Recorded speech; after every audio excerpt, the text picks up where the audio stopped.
Graham, welcome to Apollos Watered. It's so good to be here. Thanks for having me, Travis. All right, are you ready for the Fast Five? I'm ready. Let's hit. Let's go. Okay. So I know you are like me. You're from the Midwest, but you're living in Orlando. I don't know if you're a foodie, but I want to know what's the best food in Orlando? Oh, you're asking the wrong person. My wife has celiac disease and we never eat out. Okay. Well, that works. You don't even That's as fast as I can go. I don't know. Answer. Okay, here's the second one then. All right, the second one. Favorite. So you have your hand in a lot of different ministries. You work with the As in Heaven podcast, and you've worked with a lot of different guests. Who is your favorite guest that you've ever seen on the show or heard on the show, and why? Man, I really got to think about this.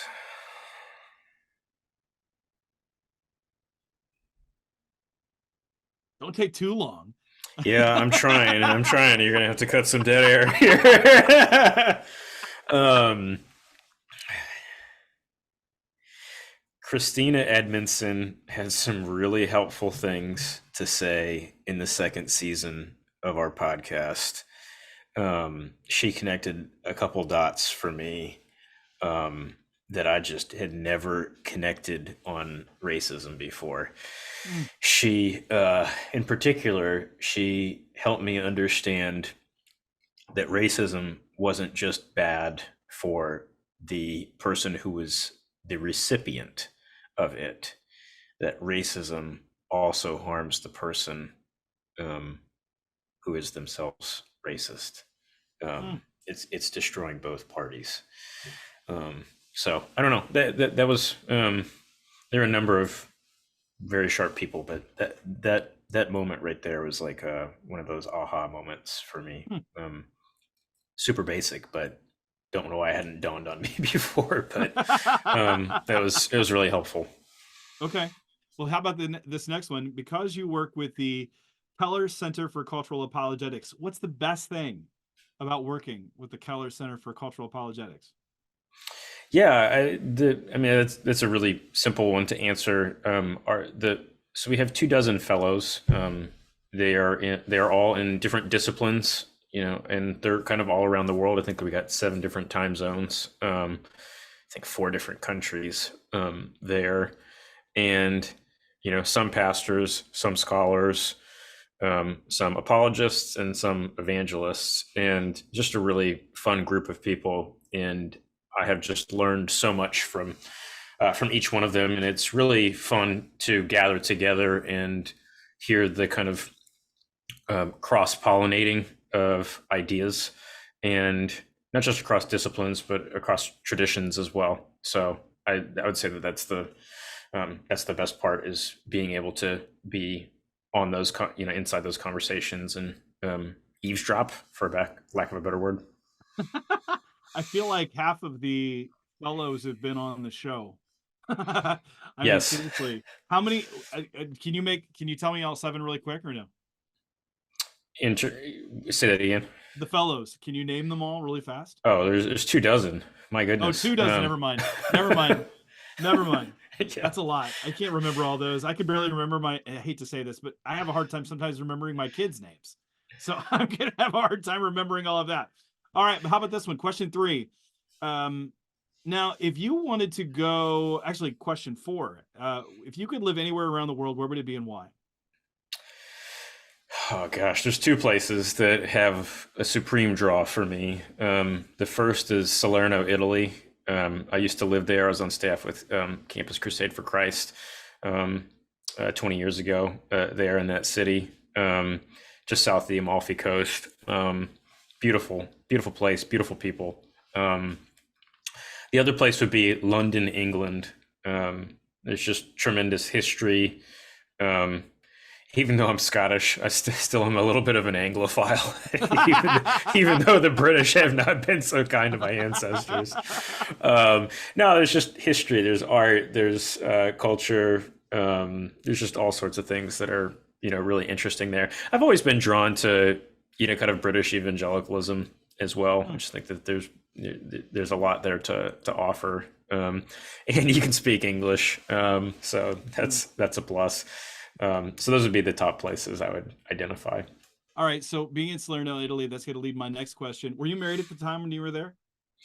I was not, but I ended up meeting my wife during that time when I was on staff with crew. We met in Spain, and our first dates were in the Amalfi Coast and in Salerno. So Wow. I guess it's all downhill from there.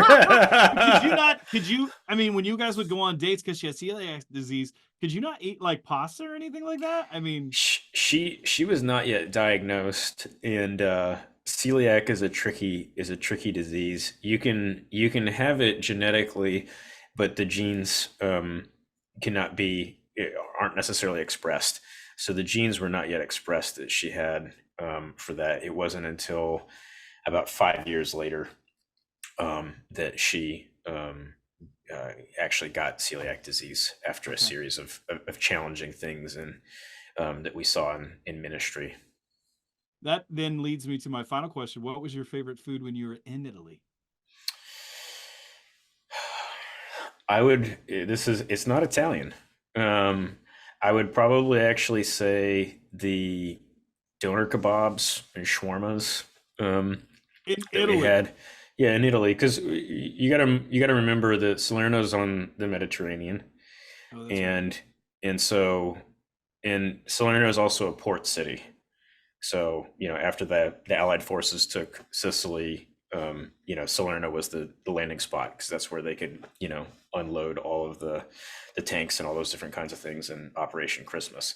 And so Salerno is a port city, so a lot comes into Salerno from the Mediterranean region. Everything from North Africa to Greece to even parts of the Middle East. And so there's a lot that happens culturally as a result of it being a port city. So there was a lot of very, very good Mediterranean food in the city that you wouldn't find in the rest of the country. So I would say that was probably and look, I struggled to get enough protein when I was there, and so you got to go a little bit outside of the Italian diet to get the kind of Midwestern, red Oh, yeah. red meat, that you need to maintain your mass. So my wife is Italian in heritage. Her family came over from Sicily, and she makes this amazing sauce. And I got to have her grandmother's before her grandmother passed away. And when they were poor, they would put hard-boiled eggs in the sauce, and I loved it. She does it to this day, but that's when they didn't have very much protein. However, when I met them, they were putting everything in that sauce with all protein. They had a full chicken, Italian sausage, meatballs, and the eggs. I grew up with Chef Boyardee. It was like, what in the world is this? And now I'm like, this is just fabulous. Anyway, but enough about food. Let's get to your book. You've co-authored a book called The Great Dechurching, along with yourself, Jim Davis, and Ryan P. Burge, which you have used his statistics. This is a book that's causing a little bit of getting a little bit of hoopla, getting a little bit of controversy. I know I've talked to several different people about it, and let's talk a little bit about this book. Why did you write The Great Dechurching? Well, we never intended to write a book. Jim and I were pastors, both at Orlando Grace Church, and we had run across some data from 2017, 2018 from Barna that had said that 42% of our metro area had dechurched.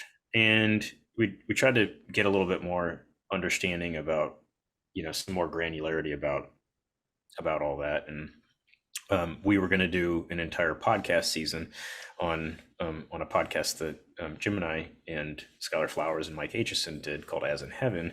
We're going to do our third season on the subject of dechurching. And so, Skylar and I were doing a lot of the writing for that. And so we were trying to do as much research as we could on all literature and all any quantitative studies that had been done on dechurching, and there wasn't much out there. There were some things that could be found, but a lot of it was over a decade old, and it wasn't of a a sample size that was large enough to, have pastorally actionable insights to it, and let alone congregationally actionable insights. And so just realized, okay, well, we're not people that are going to do a podcast season, lick our finger, put it up in the air, and say, we think this is, we think this is what's going on. It's like, no, I mean, we need hard information. And so that's when Skylar and I contacted Ryan Burge and asked him, like, what kind of sample size, how much money would we need to raise, what kind of questions, should we ask? And so we did our 3-phase study, 7,000 people, 600 plus, data points, per person on that third phase. So we did this primarily just for the As in Heaven podcast, but in the process of doing the writing and the production for that, a couple people who were in publishing got wind of our research and said, basically convinced us to, you would be irresponsible if you just did this, in audio. You need to do this in a book format as well. So Jim and I backed our way into a book. We're not writers. I don't know if we'll ever do this again. So we wanted to put something out there that would be helpful for everybody from clergy to, just regular people who are churchgoers that are sad about their loved ones, family members, neighbors, co-workers who don't go to church anymore, and see if we couldn't make some sense out of what was going on and give some low-hanging fruit insights as to how we might be able to help. So we were pretty surprised by some of the things that we saw. We weren't expecting to have much hope coming out of the research, but there was a lot more there than what we thought. Well, some of the data that you came up with was a bit of a surprise. I mean, when I saw it, first of all, I'd never heard of the term dechurching. It made so much sense, though. Deconstructing, we've got everything else out here going on right now. So dechurching seemed to fit in. And that seemed to, once again, give language to what I think many people were feeling. They haven't left the faith. That's all the stats that I kept saying, is they were frustrated with the church. They were frustrated with the church. It wasn't the things of God. And honestly, what I noticed is a lot of this was, I mean, these were, or many of these, as you even give different categories, the DMEs, dechurched mainstream evangelicals, which would put me, that's my people, my tribe. These are people that I would say were theologically orthodox. They were fighting for what we would say would be the right things, and yet they were so frustrated with the churches themselves as they went through this. And when you gave a number, and then you categorize that number by giving it a little bit of a description of what that adds up to, that was when I was in shock. 40 million people is what we're talking about in the last 25 years. Is that right? That's right. It's actually probably more than that, because there wasn't a technical definition for this, so we tried to basically define it. So we defined somebody as being dechurched is that they consistently went to church on a monthly or greater basis, consistently, and then now go to church less than once per year. So there are a bunch of people who just go to church on Christmas or Christmas Eve, or just go on Easter, or maybe Christmas and Easter. Those people, for the purpose of our definition, we did not count as dechurched. And so there's many, many million more Christmas and Easter only people that aren't in that 40 million. So the problem's even larger than just the 40 million number.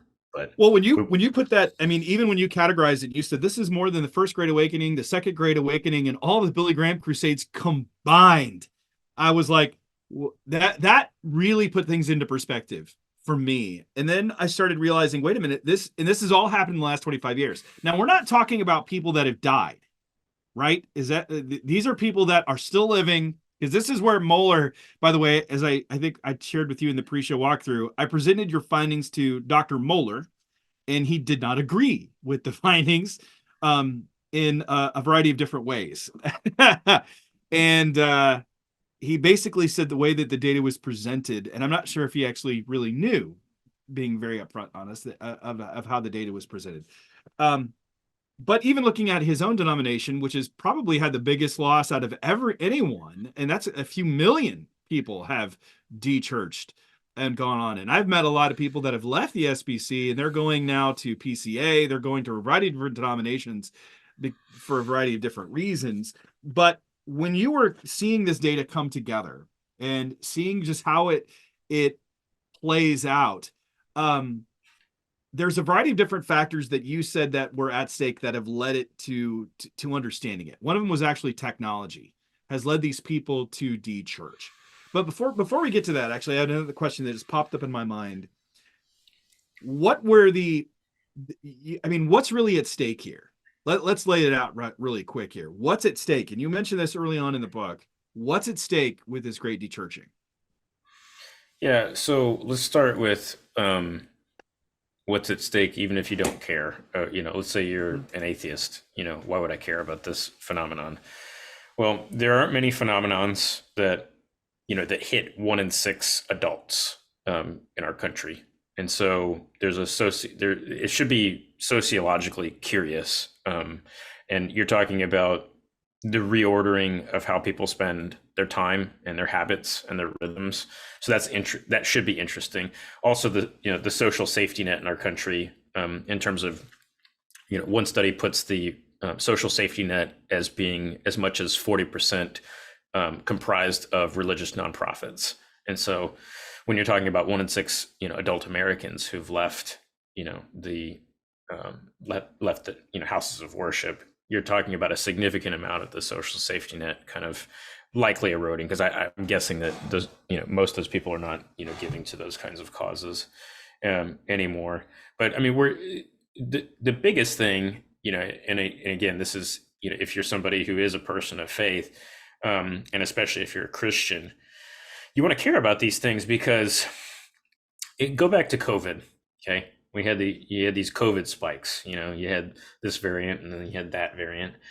Why does a spike end up collapsing? Well, it ends up collapsing because there aren't enough people anymore for the coronavirus to infect with that particular strain. And so that's what we're experiencing right now is we're in a spike in dechurching, but that spike is temporary and it will end. And it'll end because at some point, the rate of dechurching will have to decrease again because there aren't enough people who used to go to church on a monthly basis. And what the next spike that happens after the dechurching spike is an unchurched spike. And here's the difference between those two words in terms of definitions. Dechurched is somebody who used to go to church regularly on a monthly basis, now less than once per year. Unchurched is somebody who's never had the habit of regularly going to church. And so, if you have, 2 dechurched parents, what do they raise? Well, they're going to raise more than likely an unchurched kid. And so the dechurching phenomenon will lead to an unchurching phenomenon, and which presents, I'm not going to necessarily say that one of those is harder than the other. I think it might be. But it's definitely a new and different set of challenges. And I think while church is still somewhat on our cultural memory, we have a unique opportunity to capitalize on that, especially since most of the reasons why people, stopped going to church were very pragmatic, and many of them, didn't leave with tremendous pain. So I think that there's a lot of opportunity here, that's a very short window of time that we have to do something about this. So hopefully, we can make a little bit of a difference and something of a dent in the short run. Which I think you've in some ways undersold the extent in that the parents that have dechurched have, because they've been raised in church, they still have a Judeo-Christian worldview of some sort, but their children will have less than that. And then it will go even further. Like nature abhors a vacuum. That's why I always laugh when I watch British TV shows, because now that's like this whole rise of the occult coming back. You take God out, you gotta have something that you put in there. And I think what you're going to see, and I, again, we've taken this for granted. We have this Judeo-Christian worldview that is at the center of our society in the understanding of rights, equality, freedom, education. To take away the center of what has actually granted us that, then it becomes very chaotic. But who is leaving? Who are these people leaving and why? Yeah, so the first thing you have to understand about the dechurched is they're not monolithic. So, in the book, we unpack 6 different profiles of people who've left houses of worship. And those profiles, there's a mainline profile, a Roman Catholic profile, and then 4 different evangelical profiles. And so the orthodoxy level, the reasons why, the age, the what rough time frame, the willingness to return, and the reasons why somebody would be willing to return vary widely.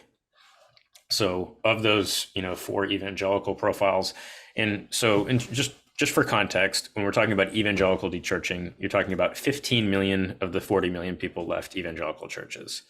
And so of those, we outlined 4 profiles in the book. The first is the cultural Christians.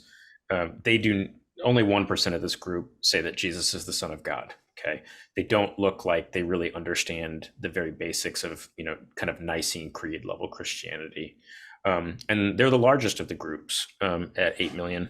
About half of them are willing to return to an evangelical church, and they left a little over a decade ago. The second group that you already mentioned, the dechurched mainstream evangelicals, that group and then the next 2 after it, they're all about 2 to 2.5 million people each. They left more recently, around the time of the early part of COVID. They're middle-aged, about 40, 41, on average. They trend a little bit more female than male. But yeah, they didn't leave they left for very pragmatic reasons, just like the cultural Christians did. The third, and 100% of them are willing to return to an evangelical church. 98% would say that Jesus is the Son of God. Their orthodoxy scores were higher than people that still went to church, to an evangelical church at that. The ex-evangelicals were an interesting group. They had a very high view of Jesus. 97% of them said that Jesus is the Son of God, even though 0% of them said that they'd be willing to return to an evangelical church. Their orthodoxy scores were pretty high as well. Most of them still held to kind of a Nicene Creed level Christianity. I think that there's a subset of that group that's kind of hyper online, younger, and trends more educated. But on the whole, that group is predominantly mid-50s women who are not online, and most of whom are not in kind of nuclear family situations, and who are very much struggling with in just American culture and society. Groups very allergic to racism. They're very allergic to misogyny, clergy scandal, clergy abuse, and political syncretism. 58% of them self-identify as being independent. That's 5 times the rate of people self-identifying as independent as any of the other groups. So that group's very much struggling, just in America in general, with respect to her institutions. You mentioned in the book the success track, that if the success track is followed, then the church actually caters to people in the success track. So briefly explain what the success track is, and then I have some questions on that, but would you explain that for us? Yeah. So the American Enterprise Institute, I believe, is the ones who kind of coined this term, the success sequence, which is basically graduate from high school, work full-time, and get married and have children in wedlock, basically in that order. And 97% of the millennial generation that has done those 3 things in that order live above the poverty line in America. And so basically the thesis there is that it does seem that people who are staying on that kind of success sequence are more likely to be churched, and the people who get off of that success sequence it's become more challenging for them. Now, this is different than I think what we've seen in Europe. You typically basic secularization thesis is that the higher the GDP of the country, the less religious that country becomes. America, according to sociologists, is stubbornly religious. And when you look at the GDP versus religiosity graph, it's like America is this weird outlier, just this point sitting out and floating in the air, and the rest of Europe's way below us and on that map. But we think what's going on there is that if most of the reasons why people stopped going to church were very pragmatic reasons, and I'll unpack that in a minute, of what I mean by very pragmatic reasons, and they were things that were surrounding things that pertain to when people had disruptions in life. So the top three reasons why people dechurched were: number one, I moved; number two, attendance was inconvenient; and number three, some kind of family change, marriage, divorce, remarriage, the birth of a child. So if those were the top three reasons why people dechurched, then it stands to reason that if you are not a member of the middle or upper middle class, then those life situations would hit you harder if you had less financial margin, or if you were a single parent, or you kind of in some way, shape, or form, and look, it's no big secret, birds of a feather flock together, especially in the digital age. We have algorithms that help us, flock together more than not. And so, it only makes sense that, those who would have more cultural distance to a local church are going to have a harder time being able to, to stick in. And that's something that, if you're listening to this and you're clergy or you work in ministry, we've got to be cognizant of people who are around us who have more cultural distance than the center of mass of our congregations. And we have to live in a way that helps everybody in our communities have a missional encounter with this gospel that we're, trying to both proclaim and demonstrate in our communities. That's not an easy thing to do. Even as I read that, I went, all right, of course the church is to uphold in some respect that success track, because that's how the Bible really lays it out. I mean, of course, it's not talking about education per se, but married and children, and you should have the means of providing for them. And yet we all know that we're to offer grace and mercy to those who have not taken that path, let's say. And that makes it much more difficult, simply because I've seen so many churches that even reward that. And again, you should, because that's the way that we want to be able to follow what the Word of God says. At the same time, how do you be open to that group of people? And that's where it gets, I think, a little bit more difficult to do and to be as you're going through that. One of the things that you do mention as you went through this, you referred to it, how big is the problem, who is leaving, and why, and then what is happening in evangelicalism. So let's focus on that for a moment. What do you see that's happening in evangelicalism? Or better yet, what did the data reveal of what's happening in evangelicalism in North America? Yeah, so kind of going into this study, there were two stories that were being told, and those stories kind of depended on what your media diet kind of looked like. If your media diet leaned a little bit to the left, the first story that was being told was, well, you had all these people who've left churches and houses of worship because those churches and houses of worship have made mistakes. Things like racism, misogyny, clergy scandal, clergy abuse, political syncretism. And then if your media diet leaned a little bit to the right, the story that was being told there was that people had left primarily because of secularization, the progressive left, the sexual revolution, these different kinds of things. And when you're talking about 40 million people, you can find a few million people that fit both of those stories. It's not that either of those stories is untrue. I think both of those stories are true. And all of the things that both of those stories bring up very, very serious problems that we should, take very seriously. However, The biggest story was a really boring story, and that's basically the story that most people left for reasons of, habits and rhythms of the inertia of American life. And, you know, again, super boring things like they moved, or going to church was inconvenient, and, some kind of life, kind of thing happened. So we talk in the book about how there's two very different types of dechurching: people who dechurched casually, and then people who were dechurched casualties. And so it looks like about 30 of the 40 million people left casually, and then about 10 million people left as casualties. And so it's important to, I don't want to minimize or overlook that, 10 million people is a lot of people to be leaving, people who left intentionally and with, some form of significant pain. So definitely want to be, caring and loving and shepherding and, pastoral towards, people who have either been hurt interpersonally or hurt institutionally.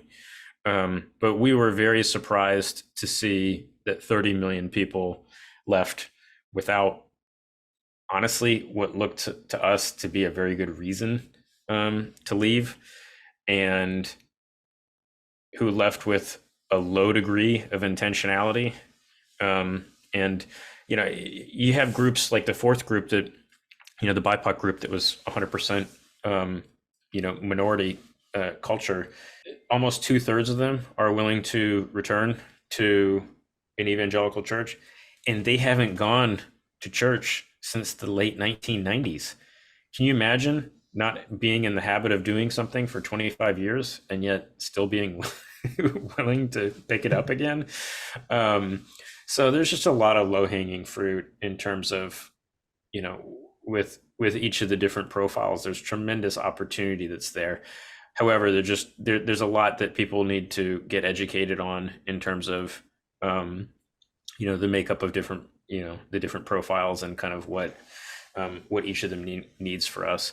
And again, we're talking about when you're talking about profiles and stuff like that, nobody's going to be like a slam dunk, in most instances, and just, one of them. It's just a helpful heuristic to kind of wrap your mind around, different people, of like, oh, I could see a little bit of, this, this second profile, and maybe a little bit of this third one, whatever, all the different permutations and combinations of those things.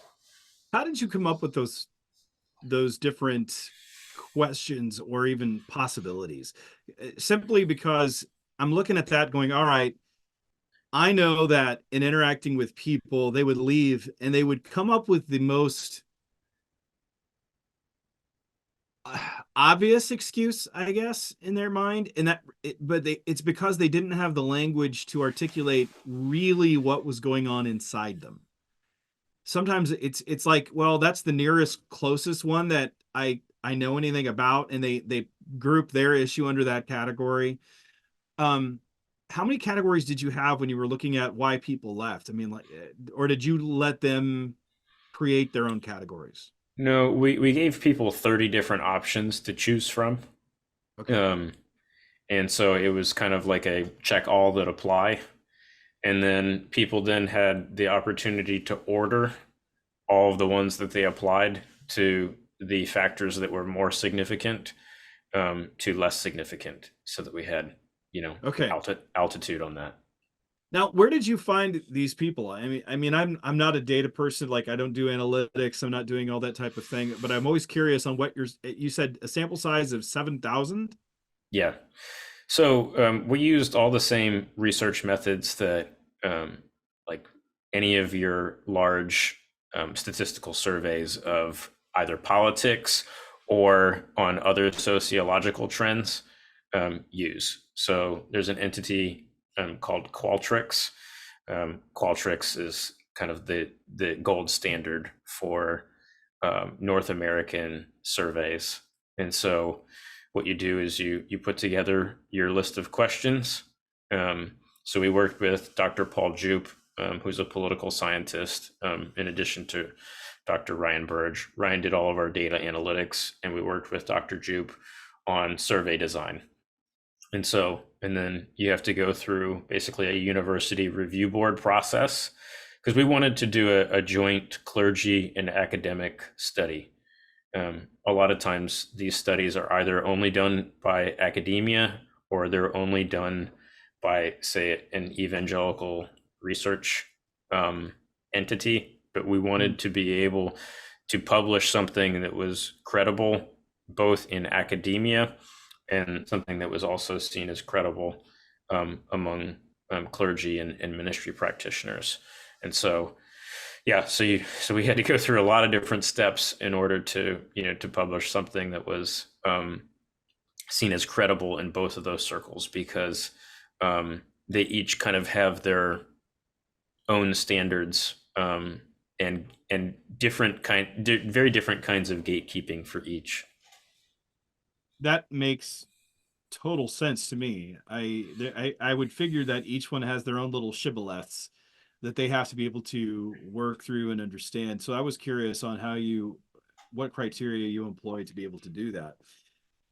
We did mention a little bit ago about the role of technology. It seems, as you mentioned, some of these people dechurched in the late 90s, other people about 10 years ago. What role has technology played in dechurching, or can that even be identified? It can definitely be identified in terms of pinning the tail on the donkey. It gets a little hairier than, just kind of saying, oh, it's this. The role of the internet, and particularly the growth of high-speed internet in people's homes, it certainly has proliferated the rate at which people are interacting with different ideas. Okay. I think about, just consider, for example, on, say, social media. In a given week, I would guess that, decades, if not hundreds of years of conversations in church history, when you compare the volume of communication, in just online versus, several hundred years of church history, you have probably similar amounts of, just how much communication is actually transacted over, per unit of time. That's why, it took us, 300 years to get to the Council of Nicaea, and, over 400 to the Council of Orange. And so, you're, when it takes, so long to have those kinds of conversations, when the velocity of conversation speeds up, that definitely has an impact to how quickly different trends pick up. And so I think we live in an attention economy. There's more content and media that can be consumed than what people have time to do. Consider going back to the moon landing in 1969. I believe over 3/4 of Americans either listened or watched that live. There hasn't been a single event since that's crossed that threshold. And why is that? Well, it's because there's more media now than what people can consume. And so people's media diets are far more niche down, and they are more individualized and atomized. And so there's just a lot of complexities that come with that. I can find several people who, I listen to some fairly obscure music, but I can find 6 other clergy members in my own city, who listen to like the same kind of music, and I can find those people in, like, say, 3 minutes, because of the way that social media can allow us to sort ourselves into these increasingly smaller niches. Well, on the one hand, that's kind of cool, but on the other hand, it's kind of scary, because you can now create the illusion that everyone in your world is just kind of just like you.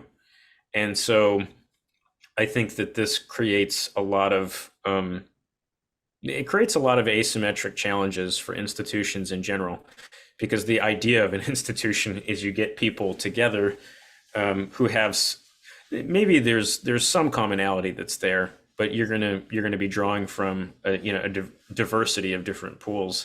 But the internet cuts against that, and I think people don't have the ability to handle as much dissonance in their life and difference of thoughts or opinion. And certainly that's the case online. Oh, I don't like this, I'm going to mute that, or I'm going to unfollow this, or these different kinds of things.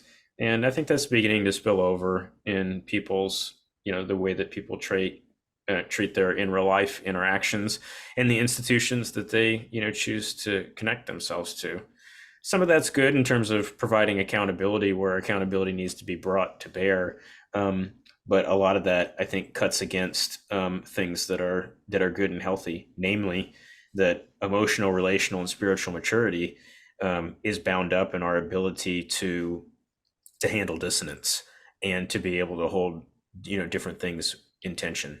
It seems as if there's been almost like a collision of things, like that perfect storm idea, where you've got technology making its rise. There's also been a missing generational handoff, as you've articulated. On one level, I look at the parents and I go, well, I mean, you're fighting things now that the previous generations didn't, in that the internet. I mean, uh, we came of age during the time when the internet is just in its infancy, and yet emerging into adulthood. I remember my first pastorate. I mean, we were online, but it had only been online for a few years at that time. Social media was still not there yet. Not everybody was a part of it. And now I see the world that my kids are in, and it's very different. But I still have that experience of it, whereas my parents did not have any idea of it. And I remember listening to Nate Bargatze, though, and he said, I grew up in the 80s when my parents became Christian, and they were the most Christian in the 80s and the 90s. And it just made me laugh because I'm like, well, wait a minute. You have a lot of these people that were raised in very conservative evangelical homes, and yet there's been a big drop off. The baton was dropped. Is it technology, or were there other factors involved?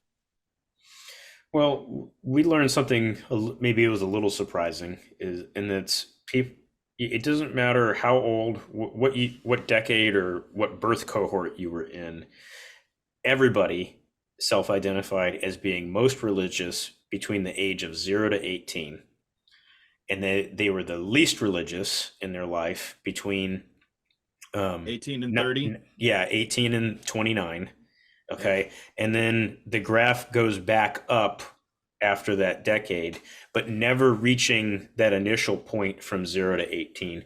So, there's a million things that we could say about, how to make sense out of that phenomenon. I mean, some of that is just, as you grow older and you have more experience, I think, and I think for most people, things become more gray over time, and you begin to differentiate the things that you actually know from the things that you thought that you knew. And certainly in middle age, I think that's where a lot of people are at. And then as you're towards the end of your life, you're certain about the things that you're certain, but everything else, I think you tend to be more open-handed on. However, there's just so much in flux in that 18 to 29-year-old time frame. You have the transition from high school into either university or into the workforce. Then you have the handoff between, for those who go to university and career. And then you have the handoff between early career and marriage and parenting. So at each one of those different handoffs, we saw some pretty big drop-offs at each of those things. And so I think that there's a lot for us to learn on both the parenting side there, and there's a lot for us to learn as missiological best practices in the local church, and keeping in mind, especially 13 to 30, there's just so much that's in flux during that time frame. We've got to remember how much changes in those 17 years, and we have to have proactive approaches for how we help people at each one of those kind of baton passes, so that we don't kind of drop the baton, so to speak. One of the surprising things that I found, actually, there were a couple of surprising things that came from your data that seemed to violate some kind of well-established evangelical beliefs and perspectives. And one of those was actually on the educational level of those who came through, simply because you send your kids off to the secular university, and it's a lamb going to slaughter. But that's not what the data revealed at all. It seemed to reveal something entirely different, that those who were evangelicals actually had a higher level of education. Can you elaborate on that? We were really surprised, Travis, at this. Ryan wasn't because he's been studying these things for a long time. But yeah, there's definitely, and I think that's one of his myths in his book, 20 Myths. You can read about that from Ryan's book on that. But only 3% of evangelicals who got a graduate degree ended up dechurching. That's 1/8 the rate of people who only had a high school diploma or only did some college. Hmm. So you were 8 times less likely to dechurch if you got a graduate degree. That was just jaw dropping for us, because how do you square that with people being most least religious during that same kind of time frame? And I think the probably really the only real conclusion that you can make there is that even though a lot of people dechurched in that 18 to 29-year-old time frame, it doesn't look like it's necessarily that the cause is the education piece. I think that there's a lot of other factors, just all of the factors of just, adolescence, post-adolescence, all the various shifts. And look, I mean, how many people move between 18 and 29? you know, and I think most people have probably moved a few times during that time frame.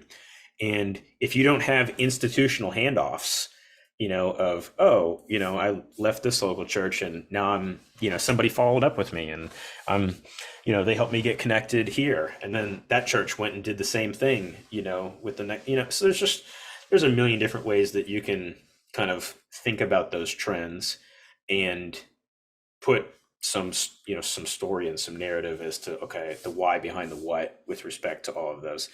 There's no doubt that whatever we've written to this end is certainly not comprehensive on what's kind of going on during that particular time frame.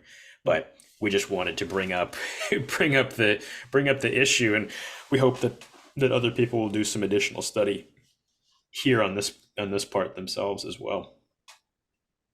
Looking at the groups that you have done your study on, I know that you did BIPOC. You did some of that, but how much of what your research uncovered, or is it revealed in regions? Because I'm thinking of what we're seeing now in the southeastern part of the United States, where we both are located. And there seems to be a greater growth of those dechurched evangelicals in the Southeast. Can you see that in your data or no? Yeah, there's some pretty significant regional differences. Nobody would be surprised that the largest region of dechurching is in the Northeast. And most of that dechurching is out of mainline and Roman Catholic denominations, primarily because that's what the Northeast has historically been. We were most surprised about what we saw in the Midwest. The Midwest had a lot more dechurching than what we had anticipated. The West Coast had less than what we had anticipated, and the Southeast was about average on the whole. I do think that the shape of the dechurching in each of those regions, it does look different. The Southeast has more cultural Christians in it, by percentage relative to, the other regions of the country. This is no great surprise. You have folks like Smith that have talked about, moralistic therapeutic deism in the South, and we certainly saw those things in the Southeast. Are you talking about Christian Smith? Yes. Okay, go ahead. And then the Midwest, we were really surprised. That was kind of the one region that really was like kind of flashing red to us. We have some thoughts as to what might be going on there. Obviously, the Midwest is very different culturally than the rest of the country. It's so much better. Yes, as two Midwestern people, here, yes, and that's where we lost our viewers in the Northeast, in the Southeast, in the Southwest, and all Midwestern people. Actually, I'm a part of a Facebook group. It's called Midwest versus Everybody. Yes. And I love it. It's just so funny. Some of the stuff that comes up there. No, we love our brothers around the United States that are in second place. Yeah, what did you notice in the Midwest? What did you notice in the Midwest? Our hunch is that people,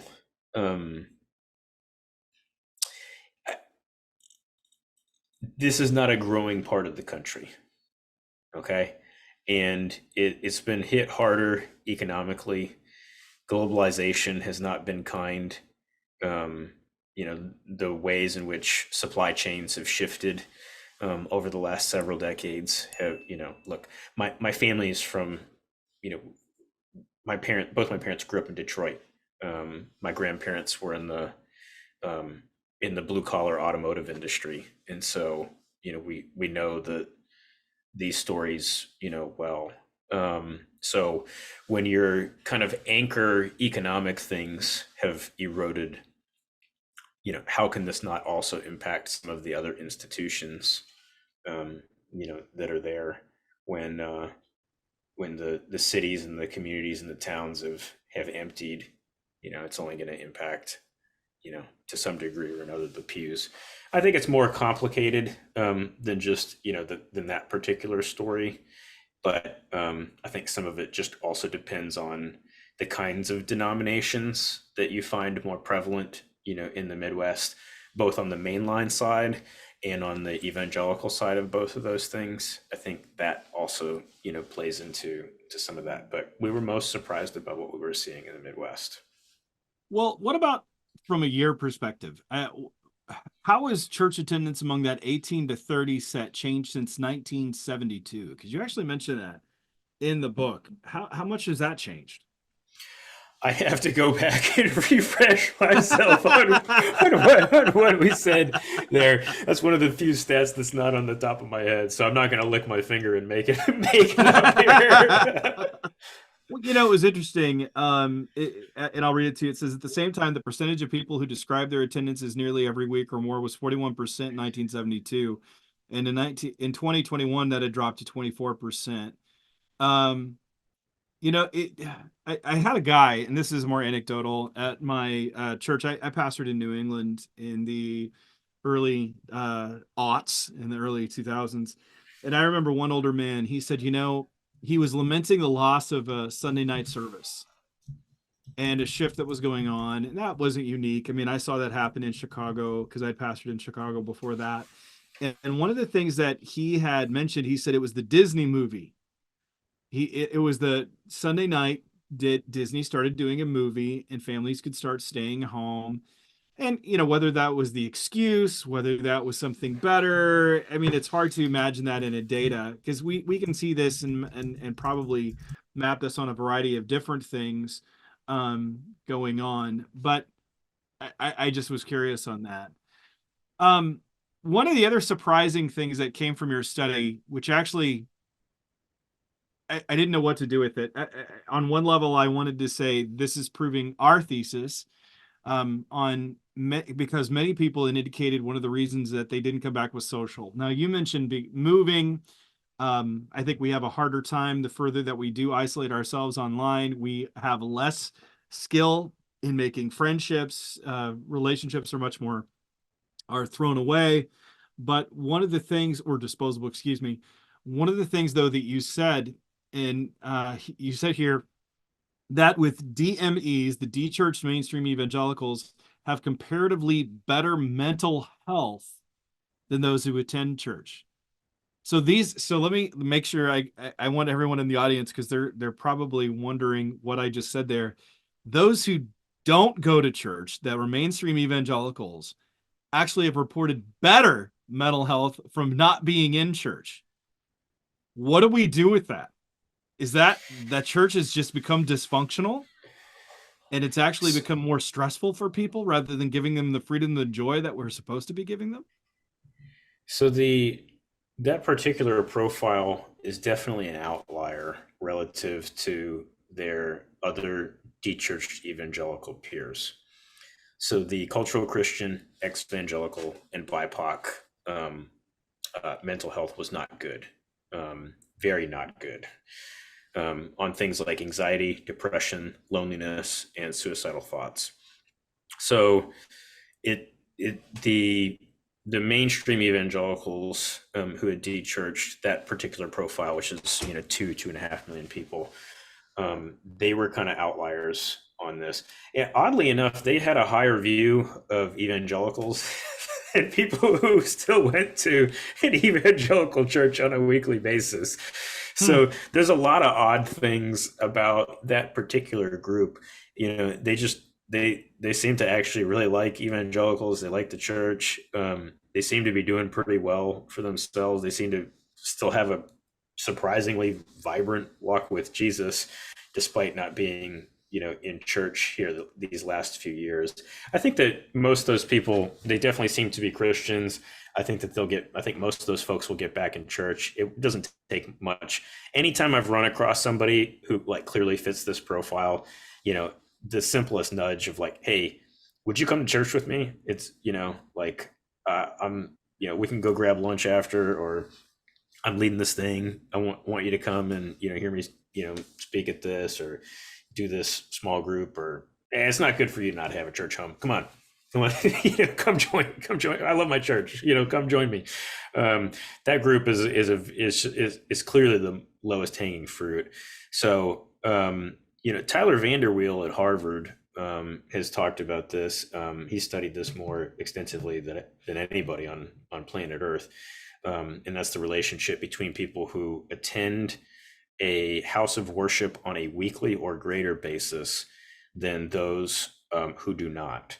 And there are objective health gains on both the physical health and on the mental health front for people who, and this cuts, his research cuts across all religious traditions.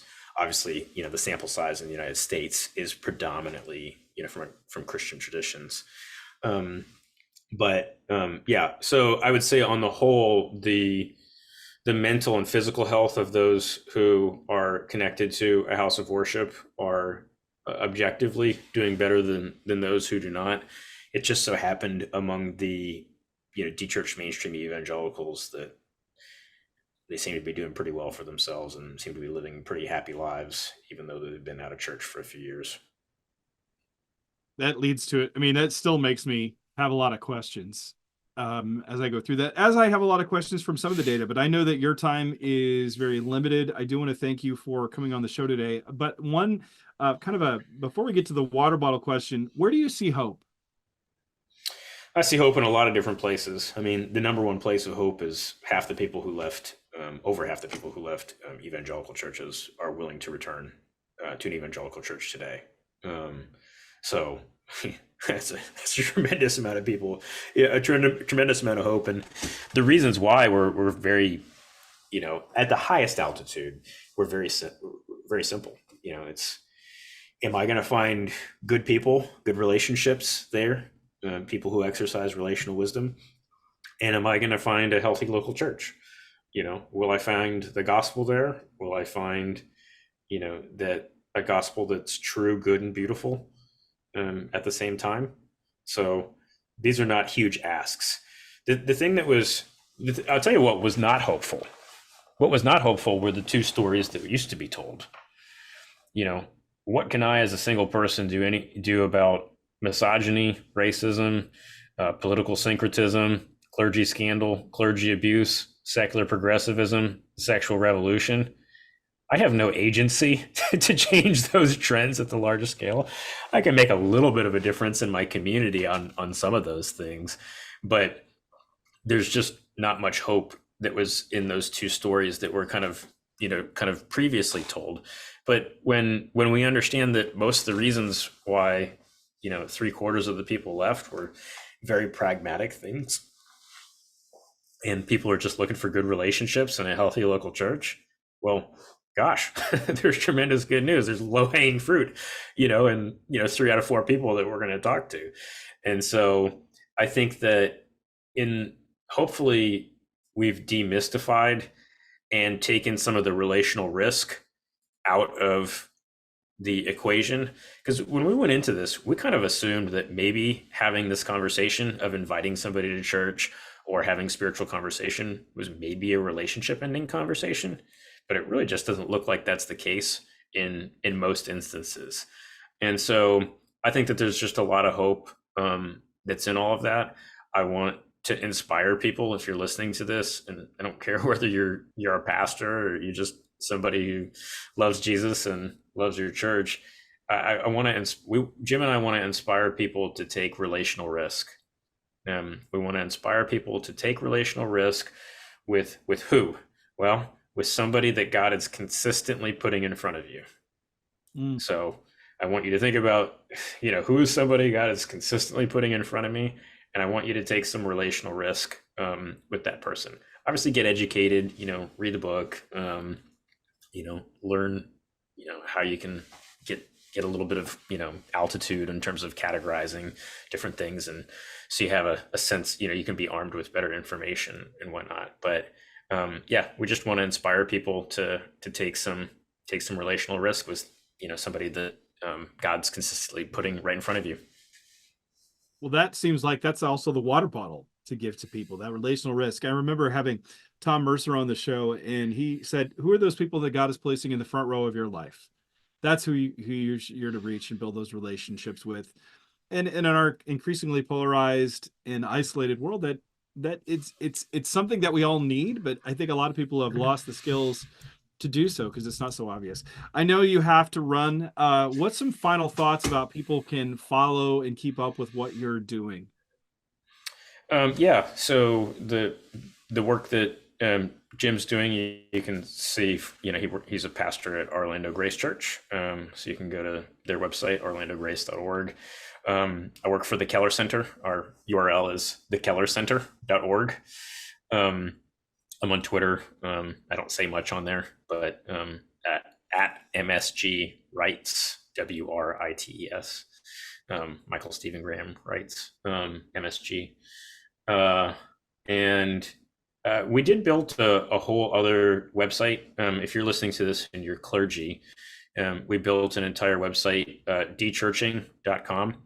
Dechurching.com is a resource that we built exclusively for clergy and institutional leaders.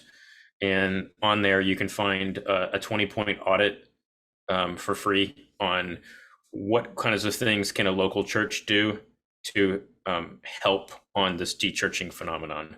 So we talk about 20 best practices there on dechurching.com. You can take that 20-point audit to your elders, your deacons, whatever your kind of leadership board is in your particular polity structure and tradition. So, and then there's if you want to make progress on any one of those, you found an area of weakness or whatever, there's a paid resource there that has worksheets, basically project management worksheets on how to improve in each of those 20 areas if you need some rails to run on. So yeah, dechurching.com is on the one hand, it's like, in order for us to make a difference on dechurching, we have to do two things at the same time. We have to make a difference interpersonally on the individual level, but we also have to make a difference at the institutional level, particularly at local churches. We got to do both of those things at the same time. So that's why we built dechurching.com. That is an awesome resource. I would encourage everyone to get out there and check that out. Get the book. It is a good book. It's very insightful. We didn't even get into half of it. I mean, there's so much more that it's in here. that I wanted to get into with all your different solutions and spiritual formation. There were some excellent resources that are in there. And Mike, I just want to thank you for coming on the show. It's been a delight, and we'll have to have you back again to continue to this conversation because I think there's so much more to explore. But God bless you, and everyone. I would encourage to check out the Great Dechurching as well as the Keller Center, because we've had so many of the different fellows that have been on the show. But again, I want to thank you for coming on Apollos Watered. Thank you so much, Travis.